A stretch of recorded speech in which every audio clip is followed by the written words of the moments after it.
Hello friends, आज हम महाराजा जसवंत सिंह के बारे में अध्ययन करेंगे। दोस्तों, जैसा कि आपने देखा, हमने लास्ट वाले वीडियो में इनके पिताजी महाराजा गज सिंह के बारे में देखा था और गज सिंह के दो पुत्र देखे थे, ज्येष्ठ पुत्र अमर सिंह और अन्य पुत्र देखा था महाराजा जसवंत सिंह। दोस्तों, ये जो जसवंत सिंह थे, यह ज्येष्ठता के उल्लंघन करते हुए इनको राजा बनाया गया था। गज सिंह अपनी प्रिय पासवान अनारा बेगम के बातों में आके महाराजा जसवंत सिंह को राजा बनाते हैं और अमर सिंह राठौड़ इससे नाराज होकर नागौर चले जाते हैं। हमने ये सब देख लिया था। अब हम आगे अध्ययन करेंगे महाराजा जसवंत सिंह के बारे में। महाराजा जसवंत सिंह 1638 से लेकर 1678 तक जोधपुर के शासक रहे। दोस्तों, ये 1638 से लेकर 1678 तक के रहे। तो इस समय हमें मुगलों को भी देखना है और मुगलों में इस समय दो राजा हुए। एक राजा हुए हैं शाहजहां और दूसरे राजा हुए हैं औरंगजेब। हमें मारवाड़ को मुगलों से कंपेयर करते हुए भी पढ़ना है, क्योंकि इस तरह के क्वेश्चंस भी पूछे जाते हैं कि इस शासक के काल में कौन कौन से मुगल शासक हुए हैं या फिर इस शासक ने कितने मुगल बादशाहों की सेवा की है। तो हमें ये भी देखते हुए जाना है। तो दोस्तों, इनके काल में दो शासक हुए हैं, एक शाहजहां और दूसरे औरंगजेब। आइए इनके बारे में विधिवत रूप से अध्ययन करते हैं। इनका राज्याभिषेक आगरा में हुआ था। इनकी मृत्यु के बाद इनका राज्याभिषेक कहाँ किया गया था? आगरा में। इसके बाद जसवंत सिंह और मुगल उत्तराधिकारी संघर्ष। दोस्तों, इनके जीवन काल में सबसे महत्वपूर्ण जो घटना है वो मुगल उत्तराधिकारी संघर्ष के अंदर इनका सहयोग है। दोस्तों, जैसा कि आप लोग जानते हैं कि शाहजहां की मृत्यु के बाद उसके चारों पुत्रों के मध्य उत्तराधिकारी संघर्ष हुआ था। तो दोस्तों, इस उत्तराधिकारी संघर्ष को ही मुगल उत्तराधिकारी संघर्ष कहा जाता है। इसके बाद तो बार बार शासक बनने के लिए उत्तराधिकारी संघर्ष होता रहा मुगलों में, लेकिन ये जो मुगल उत्तराधिकारी संघर्ष है यह जसवंत सिंह के टाइम पे हुआ, इसलिए हमें यह देखना है। शाहजहां के पुत्रों के मध्य शासक बनने को लेकर जो विवाद हुआ उसे ही क्या कहा जाता है? मुगल उत्तराधिकारी संघर्ष। इस विवाद में जसवंत सिंह ने सबसे पहले शाहजहां के पुत्र दारा शिकोह का साथ दिया था। दोस्तों, शाहजहां के 4 पुत्र थे। 4 पुत्रों के नाम देख लीजिए आप एक बार। जो पहला पुत्र था उसका नाम दारा शिकोह, दूसरे पुत्र का नाम मुराद, तीसरा आएगा यहाँ पर नाम औरंगजेब और चौथा नाम आएगा यहाँ पर शुजा। तो 4 पुत्र हो गए, दारा शिकोह, मुराद, औरंगजेब और शुजा। इन चारों के मध्य शाहजहां के मृत्यु के बाद जो शासक बनना था उसको लेकर जो विवाद हुआ उसे ही हम किस नाम से जानते हैं? मुगल उत्तराधिकारी संघर्ष के नाम से। और दोस्तों, इसके अंदर जसवंत सिंह ने किसका साथ दिया था? दारा शिकोह का साथ। दोस्तों, अलग अलग युद्ध हुए हैं। सबसे पहला जो युद्ध हुआ वो हुआ है धर्मत का युद्ध। ये कहाँ लड़ा गया दोस्तों? उज्जैन में। और ये कब हुआ? 1658 में। किस किस के मध्य हुआ दोस्तों? शाहजहां की सेना और औरंगजेब के मध्य। किस किस के मध्य हुआ? शाहजहां की सेना और औरंगजेब के मध्य। लेकिन दोस्तों, हम इसको जसवंत सिंह में क्यों पढ़ रहे हैं? क्योंकि जसवंत सिंह ने किसका साथ दिया था दोस्तों? दारा शिकोह का। और दारा शिकोह कौन था? शाहजहां की सेना की तरफ से कौन लड़ा था दोस्तों? दारा शिकोह। और दारा शिकोह का पुत्र कासिम खां। और दोस्तों, उसका साथ किसने दिया था? जसवंत सिंह का। तो एक तरफ तो कौन हो गया दोस्तों? शाहजहां की सेना या फिर दारा शिकोह की सेना, जिसका नेतृत्व किसने किया? जसवंत सिंह ने और कासिम खान ने। क्योंकि शाहजहां तो उस समय क्या था दोस्तों? बीमार था। इसके बाद औरंगजेब, और औरंगजेब की साथ कौन था दोस्तों? मुराद। कौन? इसका दूसरा पुत्र शाहजहां का, मुराद। तो दोस्तों, औरंगजेब और मुराद एक तरफ से लड़ेंगे, शाहजहां की सेना जिसमें दारा शिकोह था और जसवंत सिंह था और कासिम खान था, ये एक तरफ से लड़ेंगे। दोनों के मध्य युद्ध होगा और दोनों के मध्य युद्ध होने के बाद जीतेगा कौन? औरंगजेब। इस युद्ध में जीतेगा कौन? औरंगजेब। दोस्तों, जसवंत सिंह ने हार जाएगा तो ये जब कहाँ जाएगा? अपने जोधपुर जाएगा वापस। जब ये जोधपुर जाएगा दोस्तों, तो यहाँ पर जोधपुर की जो हाड़ी रानी है, ये दोस्तों हाड़ी रानी कौन है? शत्रुसाल हाड़ा। बूंदी का जो शासक है शत्रुसाल हाड़ा, उसकी बेटी।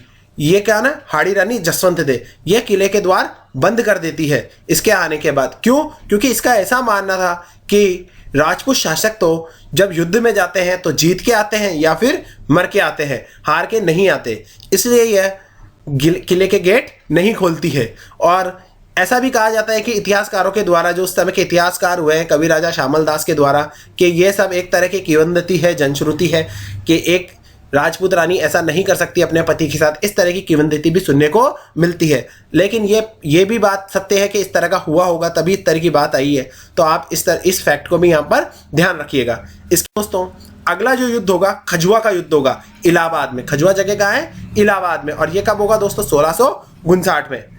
इसके 1658 के अगले साल बाद ही। दोस्तों ये किस किस के मध्य होगा? औरंगजेब और शुजा के मध्य। दोस्तों ये शुजा कौन है? इसका अन्य पुत्र है शाहजहां का। एक बार तो दारा शिकोह के साथ हुआ और एक बार शुजा के साथ होगा। लेकिन अब जसवंत सिंह दारा शिकोह के हारने के बाद अपनी पार्टी को चेंज कर लेगा और किसके साथ आ जाएगा? औरंगजेब के साथ आ जाएगा। जब ये औरंगजेब के साथ आ जाएगा तो ये किसके साथ लड़ेगा? अब औरंगजेब के साथ। लेकिन दोस्तों यहां पर क्या होगा? जब ये औरंगजेब के साथ लड़ेगा तो ये बीच में युद्ध के अंदर किसके साथ मिल जाएगा? शुजा के साथ। होता क्या है दोस्तों, जब इनके दिन में शिविर होते हैं तब औरंगजेब के साथ जसवंत सिंह होता है। जब रात्रिकालीन का जब शिविर होता है तो दोस्तों ये शुजा के पास जाता है और ये कहीं ना कहीं औरंगजेब से अपनी हार का बदला लेना चाहता है जसवंत सिंह। क्यों? क्योंकि जसवंत सिंह में ये कौन से युद्ध में आ रहा था? धर्मत के युद्ध में। तो ये औरंगजेब से बदला भी लेना चाहता था, तो ये शुजा के पास जाता है। लेकिन शुजा को ऐसा लगता है कि जसवंत सिंह की ये कोई चाल है या औरंगजेब की ये कोई चाल है, जसवंत सिंह अपनी इच्छा से मेरे साथ मिलने नहीं आया है, तो शुजा इसका साथ नहीं देता और जसवंत सिंह वापस किसकी तरफ आ जाता है दोस्तों? औरंगजेब की तरफ। तो ऐसा भी कहा जाता है। लेकिन दोस्तों फाइनली ये जसवंत सिंह वापस इसकी तरफ आ जाता है और शुजा इस युद्ध में हार जाता है। और शुजा कहां से आया था? बंगाल से आया था लड़ने के लिए। तो वापस कहां लौट जाएगा दोस्तों? बंगाल ही लौट जाएगा। इस युद्ध में जसवंत सिंह औरंगजेब की ओर से शामिल हुआ, परंतु युद्ध के दौरान शुजा से जा मिला। यह बात मैं आपको बता ही चुका हूं। दोस्तों औरंगजेब ने दारा शिकोह को हरा दिया, शुजा को हरा दिया और मुराद को अपनी तरफ पहले ही मिला रखा था। बाद में मुराद की भी क्या कर देगा दोस्तों? ये ग्वालियर के किले में हत्या कर देगा। तो मुराद भी यहां पर साफ हो जाएगा। लेकिन दारा शिकोह दोस्तों हारा था, दारा शिकोह मरा नहीं था। दारा शिकोह अब दोराई के युद्ध में मर जाएगा। दोस्तों होगा क्या? औरंगजेब और दारा शिकोह के मध्य अजमेर के पास में वापस से युद्ध होगा। जसवंत सिंह औरंगजेब का साथ देगा और दारा शिकोह इसमें हार जाएगा। दोस्तों इस युद्ध में दारा शिकोह हारने के बाद औरंगजेब के द्वारा बंदी बना लिया जाएगा और इसको कहां रखा जाएगा दोस्तों? अलवर में। अलवर में कहां? कांकनवाड़ी के किले में। यह बहुत इंपॉर्टेंट फैक्ट है कि औरंगजेब के द्वारा दारा शिकोह को दोराई के युद्ध के बाद कहां बंदी बना के रखा जाता है? वो रखा जाता है दोस्तों कांकनवाड़ी का किला अलवर। दोस्तों यहां से जब इसको बंदी बना के रखा जाता है, इसके बाद इसको यहां से कुछ समय के बाद वापस दिल्ली ले जाया जाता है औरंगजेब के द्वारा। और दोस्तों औरंगजेब इससे बिल्कुल भी पसंद नहीं करता था दारा शिकोह को और दिल्ली के अंदर पूरे ही दिल्ली में इसको घुमाया जाता है दोस्तों और दारा शिकोह को मरने के बाद। और दोस्तों औरंगजेब के द्वारा इसकी बहुत दुर्गति की जाती है और अंत में औरंगजेब शासक बन चुका होता है। तो इस तरह से अपने सभी भाइयों को खत्म कर औरंगजेब दिल्ली के शासक बनते हैं। इसके बाद दोस्तों शाहजहां ने औरंगजेब को 7000 का मनसब दिया था और जिसे औरंगजेब ने भी क्या रखा? बहाल रखा। मतलब इसने इसके मनसब में कोई कटौती नहीं की।